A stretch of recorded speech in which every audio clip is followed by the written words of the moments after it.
Olá pessoas, eu sou o Léo. E eu sou o Miguel. E esse é o canal Piuí. Todo mundo gosta de ser surpreendido. Quer saber? Olha, eu acabei de te dar um presente, tá na tua casa. Quando tu chegar em casa, tu vai ver o que que é. Com certeza eu vou me surpreender porque não vai ter nada na minha casa. Acontece que muito além de surpresa, todo mundo gosta de fanservice. E às vezes o cinema prepara pra gente algumas pitadinhas de fanservice bem especiais, porque a gente vai lá assistir um filme de um personagem que a gente gosta e de repente, do nada, no meio do filme, surge um outro personagem que nós nunca imaginamos que estaria lá, que não estava em trailer, não estava em pôster, não estava em lugar nenhum. Às vezes, acaba ficando sem graça. E o MCU é responsável por boa parte disso, porque ele nos acostumou a ter isso em todos os filmes. Porém, outras vezes é muito legal. E é exatamente isso que nós veremos hoje aqui no canal Piuí. 7 participações especiais que explodiram as nossas cabeças.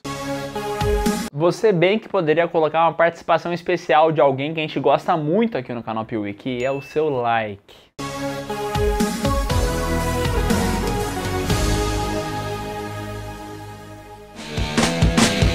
Como o Léo comentou, hoje em dia a MCU é sinônimo de participação especial. Isso porque eles entenderam que é uma grande indústria. Você coloca no trailer, ou numa imagem, ou numa antecipação do filme que vai ter uma grande participação especial. As pessoas querem saber quem que é. Muita gente acaba indo no cinema só pra saber qual personagem vai aparecer. Eu entendi a referência.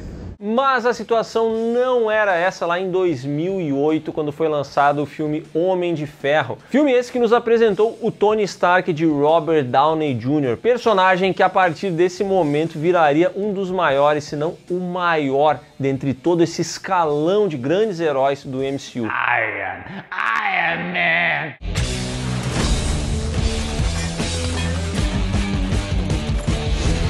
Mas os fãs de quadrinhos pularam da cadeira mesmo no final desse filme, quando aparece ele, Nick Fury, interpretado por Samuel L. Jackson, com o papinho de vamos fazer a iniciativa Vingadores? Who the hell are you?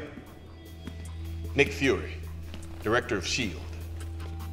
Oh. I'm here to talk to you about the Avenger Initiative. Cabeças explodiram, fãs se melaram de alegria com o potencial universo que seria ali criado, mas era 2008, ninguém sabia ainda para onde é que ia ir. E eu vou dizer uma coisa, tá? Para onde foi muito incrível. Se você passou por tudo que passou e chegou até o Ultimato, você realmente viveu um período muito legal da cultura pop. Essa foi uma jogada de mestre da Marvel na época. O Samuel Jackson não estava em material promocional nenhum, não estava em trailer, ninguém sabia que ele ia aparecer.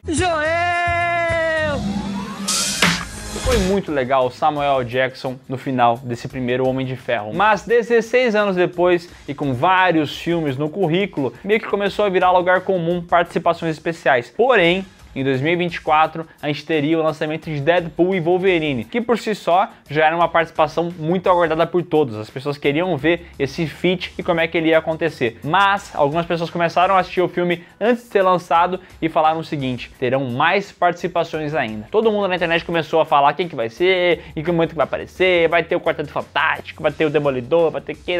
Chegamos no filme e tinha uma participação que eu acho que ninguém imaginou que teria, né? Ou será que não? Exatamente, isso porque quando Deadpool e Wolverine vão parar numa espécie de limbo que existe aqui nesse filme, a gente já vê ali de cara a imagem de um certo escudo com uma estrela. E aí a gente começa a pensar, puxa vida, será que a Marvel realmente vai trazer ele de volta? E aí tem lá um combatente misterioso, um grande herói, como é dito pelo Deadpool. E com trajes azulados, com cinto de utilidades, uma bota, a gente olha e fala, caraca! Eles trouxeram o Chris Evans, eles trouxeram o Capitão América. Now that's a superhero land. I got this. E aí quando a gente vê o cara, é inacreditável, eles realmente trouxeram o Chris Evans pro filme. Mas não como Capitão América, e sim como tocha humana dos filmes do Quarteto Fantástico, aqueles filmes completamente esquecidos do início dos anos 2000.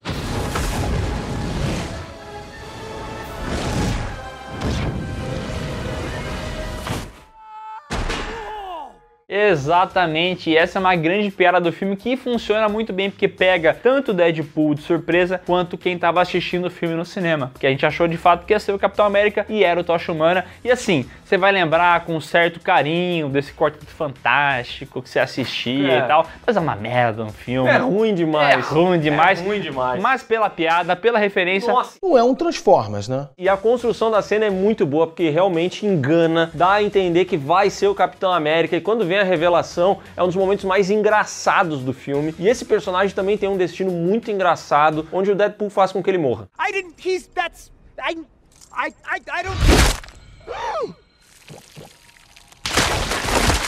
E no final a gente também vê os palavrões que ele desferiu pra vilã do filme Cassandra. Demônio, filha de uma puta, vai chupar o teu pai na rola. Temos agora mais um filme de herói, só que dessa vez é um filme de herói um pouco diferente e muito à frente do seu tempo. Estamos falando de Corpo Fechado, filme de 2000 que conta pra gente a história do David Dunn. Um cara que sofre ali um acidente de trem com várias outras pessoas, mas ele tem um diferencial. Esse cidadão é indestrutível, então ele sai desse acidente completamente ileso e o filme vai nos mostrar como que esse homem se descobre sendo, na verdade, um grande super-herói. Porém, eu iniciei falando que a gente ia falar sobre esse filme, mas na verdade não é sobre ele não, é sim sobre Fragmentado, que é uma continuação, mas ninguém sabia que era. Someone's coming for you. There is no limit to what he can become. Exatamente, porque quando anunciaram que teria um filme sobre um personagem com várias personalidades, a gente não sabia muito bem como é que isso ia ser, mas a gente sabia que era a direção do Shyamalan, então provavelmente algum plot twist teria, e a gente teve, porque depois de toda a rodagem desse filme, onde a gente vê o personagem do James McAvoy, que perdeu 3 garotas no local, que ficava mudando de personalidade o tempo inteiro. Olá, eu sou um palhaço! Olá, meu jovem, eu sou uma senhorinha. E eu sou uma senhora americana. Eu sou um homem de palavra. Ele tinha várias personalidades e uma delas era a besta, tá? E essa besta começa a desferir golpes contra a protagonista, que consegue escapar, consegue fugir daquela história, e bem no final do filme, quando a gente acha que acabou, que aquele personagem vai ser preso e não vai mais ter problema, a gente vê finalmente uma coisa que conecta com o que o Léo disse no início. What's it? Mr. Glass.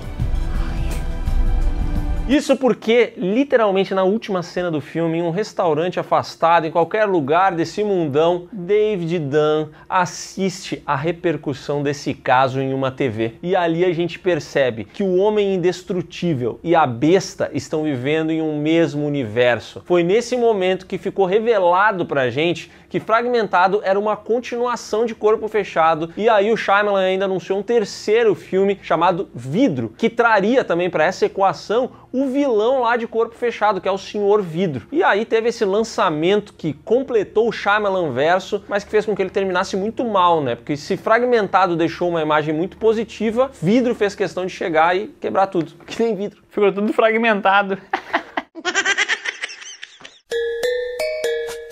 Velozes e Furiosos começou como uma franquia de pessoas assaltando caminhões e virou uma franquia de pessoas indo para o espaço com carros. Foi realmente uma jornada maluca. Em meio a tantos filmes, tem alguns que as pessoas gostam mais e outros que as pessoas gostam menos. Mas uma coisa interessante a ser dita é que o primeiro filme tinha o Vin Diesel e o Paul Walker fazendo essa dupla. Aí no segundo sai o Vin Diesel e fica só o Paul Walker, e agora com o personagem do Tyrese Gibson. Já no terceiro filme sai Paul Walker e agora temos um novo protagonista. Race. Life's simple. You make choices and you don't look back. Isso porque em Velozes e Furiosos, o Desafio em Tóquio, filme de 2006, a gente não tem Paul Walker, não tem Vin Diesel, não tem Tyrese Gibson, não tem Michelle Rodrigues, não tem ninguém do elenco de nenhum dos dois filmes anteriores. Esse filme, aliás, se passa no Japão e nos apresenta vários personagens completamente novos, como o adolescente de 30 anos, a garota com cabeça de Minecraft e o garoto que tem um carro do Hulk. Ah, e Han, o comedor de salgadinho. Eu fui feito pra comer, pipoca foi feita pra comer. A gente vê uma jornada incrível, uma história que conecta dois povos. Ah, não fala que é um carro japonês com motor americano, pelo amor de Deus, fala isso. Aí eu vou falar que no final desse filme o americano consegue vencer todo o problema que ele tinha com a máfia japonesa Yakuza por meio de uma corrida de carros. E agora ele é o novo DK, o Drift King, que acaba chamando a atenção de um cara que fala: será que você é tão bom assim? E quem é que aparece na ultimíssima cena do filme? Joel! Ele mesmo, Dominic Toretto, prestes a desafiar o adolescente de 30 anos para um racha. Massa demais, caralho! I got nothing but time. You ready, kid? Tu tá zoando, tá? Mas isso aqui mexeu com muita gente, cara. Verdade. Porque o Vin Diesel fez falta, tá? Ele foi embora pra fazer Triplo X, ele não fez o segundo filme pra fazer Triplo X. E o pessoal sente falta dele, cara. Ah, eu também. Mentira!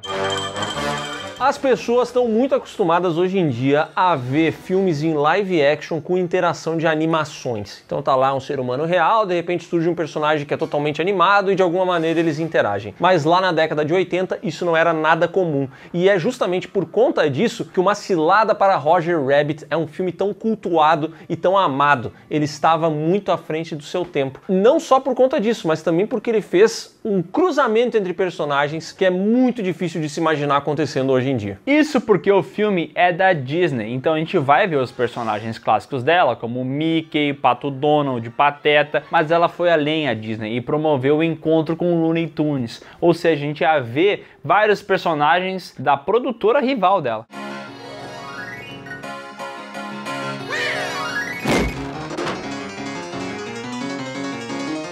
Talvez você seja muito jovem e não faça nem ideia do que isso significa, mas seria mais ou menos como um filme da Marvel trazer personagens da DC, porque esses universos animados, eles eram muito concorrentes nessa época e era inacreditável imaginar que nós veríamos o Mickey interagindo com o Pernalonga, por exemplo.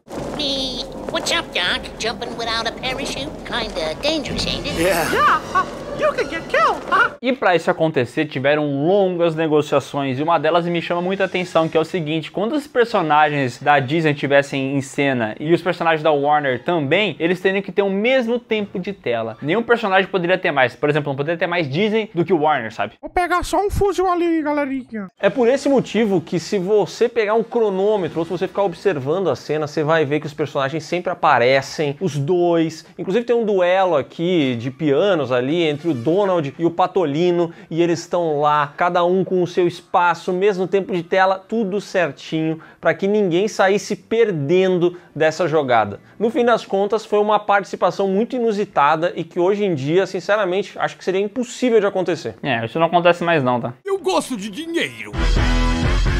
E por falar em live action que mistura com animação, temos agora Tico e Teco, Defensores da Lei, de 2023. Tico, Teco, você tá diferente. Não é segredo que eu fiz cirurgia computadorizada. E como é que tá a vida aí? Uma coisa ali, outra aqui. Nesse filme a gente vai ver os personagens de Tico e Teco, que tinha aquela animação clássica, e aqui tem toda uma parada sobre um crime que tá acontecendo, com alguma animação que saiu fora do controle e tal, e tá tocando os araios. O que chamou muita atenção na época de lançamento desse filme, e que até hoje já foi mencionado várias vezes, inclusive por nós, é justamente a participação do Sonic feio. E todos vão gostar de mim por quem eu sou, diferente da última vez que a internet viu os meus dentes de humano e deu um show. Que vive ali em eventos como esses de quadrinhos, de filmes, etc. Talvez isso não faça sentido para quem não sabe de todo o contexto do que rolou, mas quando foi anunciado um filme do Sonic, as primeiras imagens e até o primeiro trailer tinha esse Sonic horroroso. Eu não sou bonito, sério. A internet então ficou revoltada, começou a reclamar muito e a Paramount felizmente aceitou, ela ouviu essas reclamações, tirou o Sonic feio e botou o design do Sonic que a gente conhece atualmente. Eu vejo muita gente falando que isso foi proposital, botaram um Sonic feio só pra chamar a atenção e depois mudaram, mas isso não faz o menor sentido, porque se você vai lá as concept arts do filme, todas elas constavam o Sonic feio existindo. Todo o material, toda a produção era envolvida com o Sonic feio, ou seja, eles tiveram que realmente refazer todas as cenas do Sonic.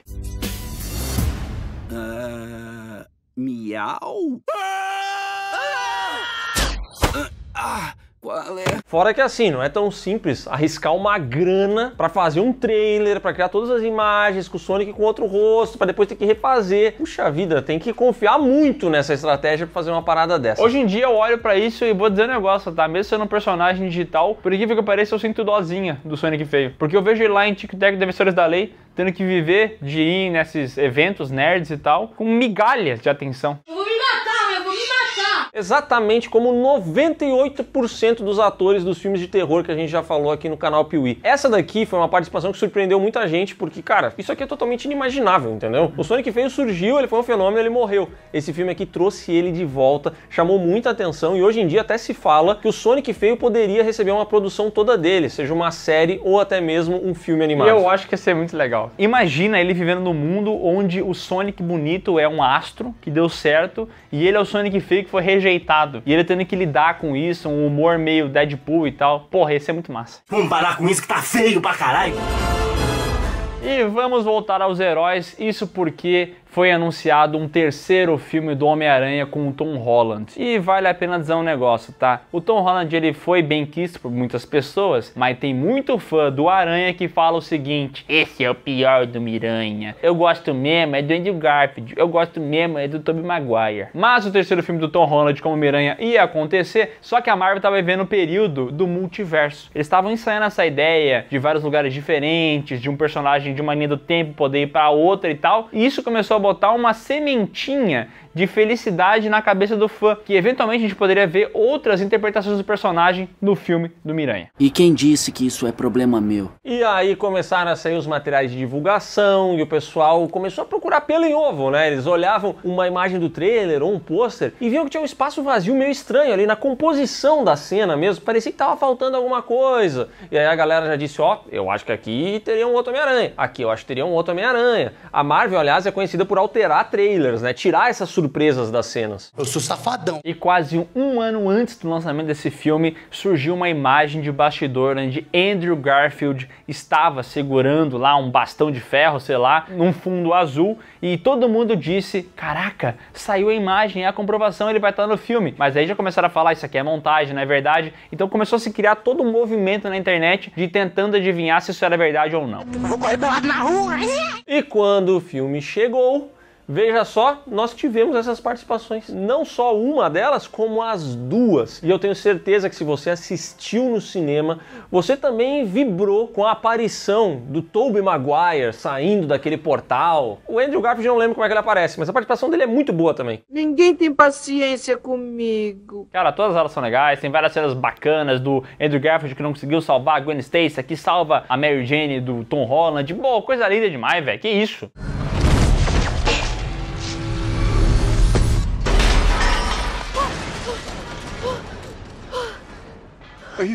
O Andrew Garfield, aliás, tem a sua redenção aqui, né? Porque os filmes dele, por mais que muita gente goste, eles estão bem abaixo dos outros. Então, quando ele aparece aqui, quando ele consegue fazer aquele resgate que ele tentou no filme, não conseguiu e tudo mais, puxa, fechamento da hora pro personagem. Filme pra transformar o cinema em um estádio de futebol, filme pra você lembrar com muito calorzinho no peito. E participações tops. Então é isso, pessoal. Se você gostou desse vídeo, dá um like aqui embaixo, se inscreve no canal, marca o sininho e faça um pix, porque você pode participar do PewCast. E agora a gente dá adeus a você aqui com a nossa participação especial do Lucas Maia, que veio até aqui, nosso grande amigo. Valeu, Luquita, obrigado aí. Você pode conferir os links que estão aqui na descrição. Vai ter ali nossas redes sociais, PewCast, Live do Miguel e até o Refúgio Cult. Você pode ir lá conferir o canal do nosso amigo Lucas. Valeu, Lucas!